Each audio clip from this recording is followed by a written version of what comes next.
now, they've brought out something called PACE.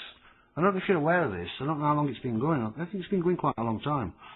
I've only ever been arrested, really, under PACE. So I thought, well, I'll have a look at PACE and see what it is. Now, on one hand, they're telling you that you have the right to remain silent at all times, so I exercise that right, and I tell them I'm exercising the right and I don't speak anymore. But then I've been looking at this PACE thing. And what PACE is, it stands for Police and Criminal Evidence Act. So, I've been pulled at the side of the road before. I won't give them any details. I'm not obliged to. I don't speak. And they arrest me under PACE. So, what I'm looking for is solutions. How can we stop PACE happening? I found a way. I looked at what PACE is. Now, it's an act. Police and Criminal Evidence Act. So, it's a statute. So, it's consensual, isn't it? It has to be because it's a statute. So, I looked at the title, Police and Criminal Evidence Act. So, the word criminal appears in the title of an act. Now, an act deals with statutory offences. So, it's not criminal, is it? So, I once got arrested through PACE, realised it's Police and Criminal Evidence Act, went inside the police station, got as far as the little waiting room. There's a little waiting room. You go through the back of the cop shop, in the van. I didn't get cuffed or anything. Through the cop shop, through the back entrance. Ooh, that sounds dodgy. Through the back entrance, into a small waiting room, and then the other side of this automatic glass, there's a desk sergeant. So I got as far as the waiting room. I've been arrested under PACE. The desk sergeant asked me to come over, and I said, sorry, can you come over here? And I couldn't believe it. He came from behind his desk and came into the waiting room. So whenever he's doing that, I know I've got the upper hand. And all I said to him is, am I under arrest? He said, yeah. I said, what for? He said, well, you've been arrested under PACE. I said, what's PACE? And he said, well, it's the Police and Criminal Evidence Act. I went, right. I said, so it's a Criminal Evidence Act? He went, yeah. I said, so am I a criminal? And he said, well, we don't know that yet. I said, so I'm not a criminal. He says, well, we're going to establish that. I said, well, hang on a minute. Didn't your probable cause establish that? I've actually been arrested now, have I not? He said, yeah. I said, am I a criminal? He said, we don't know yet. So I said, am I free to go? He went, no.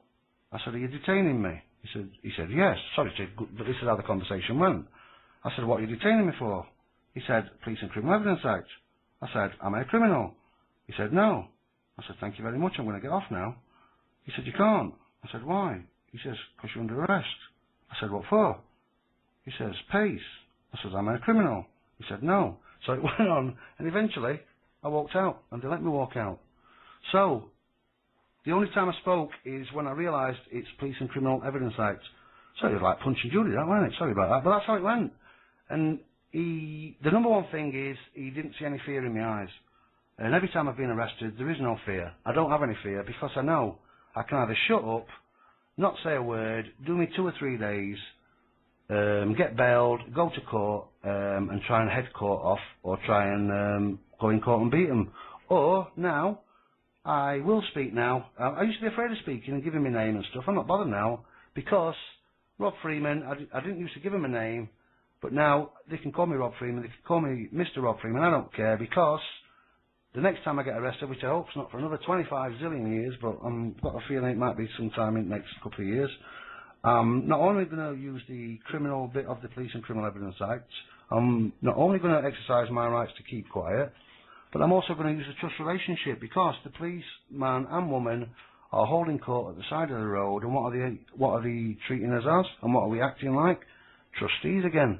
They're public servants, they work for us, but what do? They step forward to administer policy and treat us like trustees, don't they? And we act like trustees, but no more. Side of the road next time. In fact, I think I mentioned this, I did this with 2 coppers. I was stood, I think it was in town again, some mad display or something, some silly acrobats or jugglers or something. A man and woman copper came over to me, started asking me some questions, and I said, sorry, I'm obliged to speak to you. And they said, well, no, not at this stage. And I said, well, thanks very much, I don't want to speak. It was nothing to do with me, I've not been doing anything. And they said, why don't you want to speak? I think we're only passing time of day. And I said, because it's a trust relationship, you're my trustees, you work for me, I haven't got time, and I don't particularly want to speak, and they just walked away. So I don't think they particularly understood it, the ins and outs, but they realised that I know my rights. So I thought I'd share that bit with you.